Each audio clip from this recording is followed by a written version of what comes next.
ಪೊಲೀಸರು ಸರಿ ಇದ್ದಾರೆ, ಸರ್ಕಾರ ಸರಿ ಇಲ್ವಲ್ಲ. ವ್ಯವಸ್ಥೆ ಸರಿ ಇಲ್ಲ. ಸರ್ಕಾರದ ವ್ಯವಸ್ಥೆ ಸರಿ ಇದ್ದಿದ್ರೆ ನಾವ್ಯಾಕೆ ಕೇಳಬೇಕು?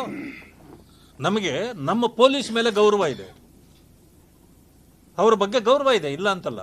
ನಮ್ಮ ಪೊಲೀಸು ಒಳ್ಳೊಳ್ಳೆ ಎಂತೆಂಥ ಕೇಸುಗಳನ್ನು ಭೇದಿಸಿರ್ತಕ್ಕಂಥವ್ರು ನಮ್ಮ ಇಲಾಖೆಯಲ್ಲಿದ್ದಾರೆ.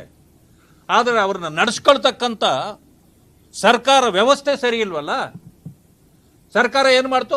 ಒಳ್ಳೆಯ ಪೊಲೀಸು ಅಂತ ಹೇಳ್ತು. 11 ಜನ ಕಾಲು ತುಳಿತಕ್ಕೆ ಸಿಕ್ಕಿ ಸತ್ತಾಗ ಸರ್ಕಾರವೇ ಹೇಳ್ತು ಅವ್ರದ್ದು ಏನೂ ತಪ್ಪಿಲ್ಲ ಅಂತ. ಮೊದಲ ದಿನ, ಎರಡನೇ ದಿನ 5 ಜನರನ್ನ ಅವರೇ ಸಸ್ಪೆಂಡ್ ಮಾಡಿಬಿಟ್ರಲ್ಲ. ಇವರು ತಪ್ಪು ಅಂತ ಗೊತ್ತಾದ ಮೇಲೆ, ಸರ್ಕಾರ ತಪ್ಪಿಗೆ ಸಿಕ್ಕಾಕೊಂಡ್ಮೇಲೆ, ಕಪ್ಪು RCBದು, ತಪ್ಪು ಸರ್ಕಾರದ್ದು, ಶಿಕ್ಷೆ ಪೊಲೀಸ್ನವ್ರದ್ದು. ಇದು ಸರಿನಾ?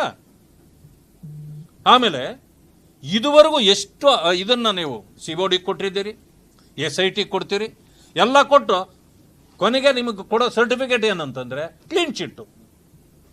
ಕ್ಲೀನ್ ಚಿಟ್ ಕೊಡ್ಲಿಕ್ಕೇನೆ ನೀವು ಅವ್ರನ್ನ ನೇಮಕ ಮಾಡೋದಾದ್ರೆ ಬೇಡ, ಅದಕ್ಕೆ NIA ಕೊಡಿ ಅಂತ ಕೇಳ್ತಾ ಇದ್ದೀವಿ.